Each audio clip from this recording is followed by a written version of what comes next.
오늘 성경 말씀은 누가복음 17장 11절에서 19절입니다.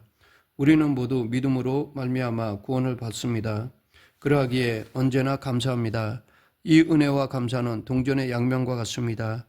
은혜를 아는 만큼 신앙이 깊어지고 감사하는 만큼 믿음이 커집니다. 예수님이 십자가 사역을 위해 마지막으로 예루살렘으로 올라가시던 길에 감사가 곧 믿음이고 구원이라는 사실을 알려주셨습니다. 예수님이 사마리아를 통과해 가시려 하셨지만 사마리아 사람들이 받아주지 않았습니다. 그만큼 그들의 반유대 감정이 격했습니다. 당시 유대인들은 사마리아인들을 사람 취급하지 않았는데 이것은 사마리아인들도 마찬가지였습니다. 그래서 예수님은 요단 동편길을 택하셨습니다. 오늘 본문은 바로 예수님이 갈릴리와 사마리아 접경 지역의 한 마을에 들어가셨을 때의 일입니다. 나병 환자 10명이 멀찍이서 예수님을 기다리고 있었습니다.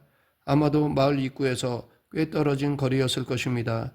왜냐하면 나병 환자는 언제나 거리를 두어야 했기 때문입니다. 그들은 스스로 자신들이 나병 환자라는 사실을 밝혀야 했고 사람들과 격리되어 살아야 했습니다. 그런데 나병 환자의 특성상 큰 소리로 외치는 것이 쉽지 않았습니다. 그럼에도 그들은 절박한 마음으로 힘껏 소리쳤습니다.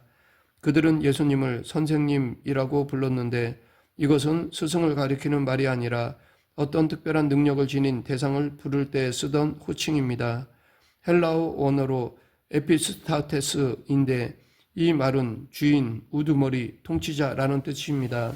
예수님을 에피스타테스로 부른 경우는 이들이 유일합니다. 이것은 나병 환자들이 아직 예수님을 제대로 알지 못했다는 것을 의미합니다. 그들은 단지 예수님이 나병을 고쳐주셨다는 소문을 들어 알고 있었을 뿐이었습니다. 하지만 그들은 예수님이 자신을 불쌍히 여겨주셔서 자신들의 병도 고쳐주실 것을 믿었습니다. 그래서 그들은 자신들의 나병도 고쳐주실 것을 예수님께 외쳤던 것입니다. 거지 바디메오도 이렇게 외침으로 눈을 떴습니다. 이때 바디메오가 외치는 소리가 얼마나 컸던지 제자들이 꾸짖을 정도였습니다. 이렇듯 절박한 사람은 남의 눈치를 보지 않습니다.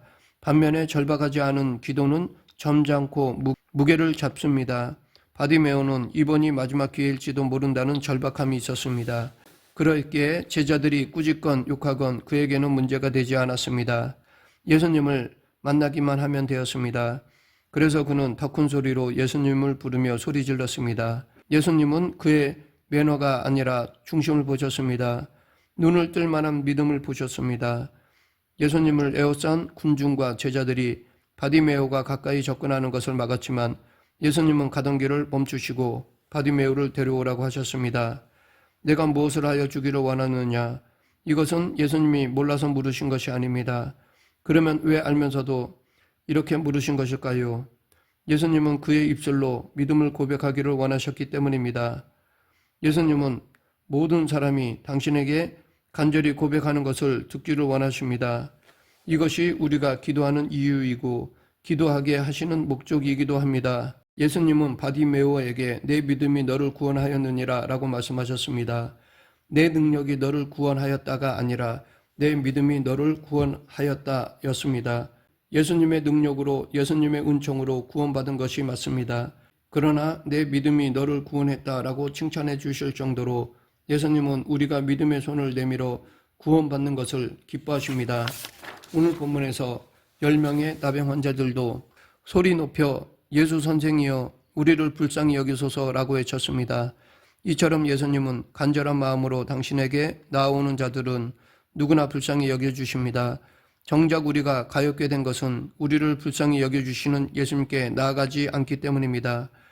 예수님은 나병 환자들을 주목하셨고 그들의 중심을 보셨습니다. 그래서 예수님은 이들을 향해 너희가 나음을 입었다라고 말씀하시지 않으셨습니다. 그들의 믿음을 보셨기에 가서 제사장들에게 가서 너희 몸을 보이라고 명하셨습니다. 이것은 곧 당장 제사장에게 가서 병이 나았다는 것을 확인받으라는 것입니다. 당시 나병 환자는 누군가에게 나를 제사장 앞으로 데려가 달라고 청하면 죽임을 당할 수도 있었습니다.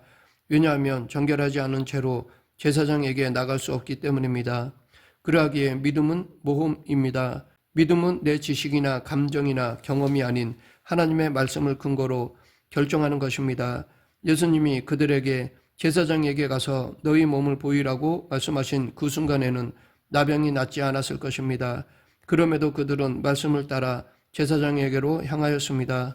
가는 도중에 몸이 깨끗해진 것을 서로 확인하였습니다. 나병이 실제로 나은 것을 깨달았습니다. 10명 모두 이것을 체험하였습니다. 그런데 오늘 본문 15, 16절 그 중에 한 사람이 자기가 나은 것을 보고 큰 소리로 하나님께 영광을 돌리며 돌아와 예수의 발 아래 엎드려 감사하니 그는 사마리아 사람이라. 나병에서 나은 10명 중에 한 사람만이 예수님에게로 돌아왔습니다. 돌아온다는 것은 나아가던 방향과 반대로 몸을 돌이키는 행위입니다. 10명 중 9명은 가던 길을 계속 갔습니다. 아마 제사장에게 가서 나병이 치유된 사실을 확인받고 빨리 사랑하는 가족에게 돌아가고 싶어서였을 것입니다. 그런데 한 명만은 병이 나았음을 확인하고 먼저 몸을 돌이켜 예수님에게 돌아왔습니다. 그의 돌아옴은 단순히 몸을 돌이켜 온 것만을 뜻하지 않습니다. 그는 예수님의 능력을 인정하고 예수님께 감사하기 위해 삶의 방향을 돌이킨 것입니다. 이 돌이킴은 예수님을 향한 돌이킴입니다.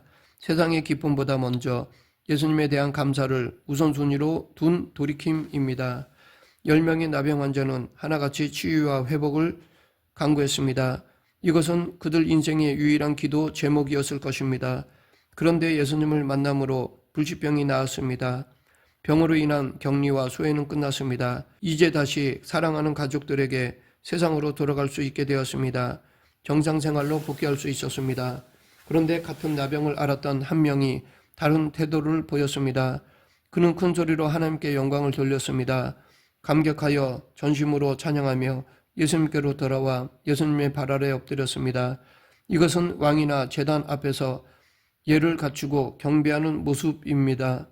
그는 예수님께 예배를 드리며 감사를 전하였습니다.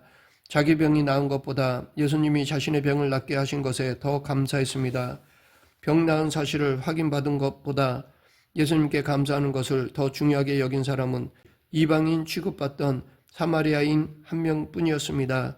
복음서에서 사마리아인이 등장하면 영적으로 긴장해야 합니다. 왜냐하면 율법주의의 얽매인 유대인들과는 달리 오히려 신앙의 본질을 드러내는 사람으로 등장하기 때문입니다. 누가복음 10장에 나오는 선한 사마리아인처럼 나병 환자 10명 중 하나였던 이 사람 또한 하나님에 대한 신앙과는 어울리지 않는 사람, 그렇게 하리라고는 상상조차 할 수 없던 사람이었습니다. 바로 그런 사람이 예수님에게로 돌아와 경배하며 감사드렸습니다. 물론 은혜를 베푼 이에게 감사하는 것은 당연한 것입니다. 그런데도 예수님은 그 당연한 감사를 표현한 자에 대해 더 큰 은혜를 베풀어 주셨습니다. 오늘 본문 17절부터 19절 예수께서 대답하여 이르시되 10명이 다 깨끗함을 받지 아니하였느냐? 그 9은 어디에 있느냐?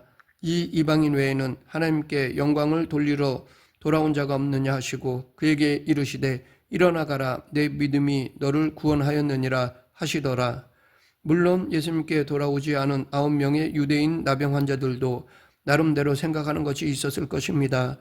예수님이 가서 제사장에게 그들의 몸을 보이라고 하셨으니 먼저 제사장에게 확인받고 나서 찾아가면 되겠지라고 생각했을 수도 있습니다.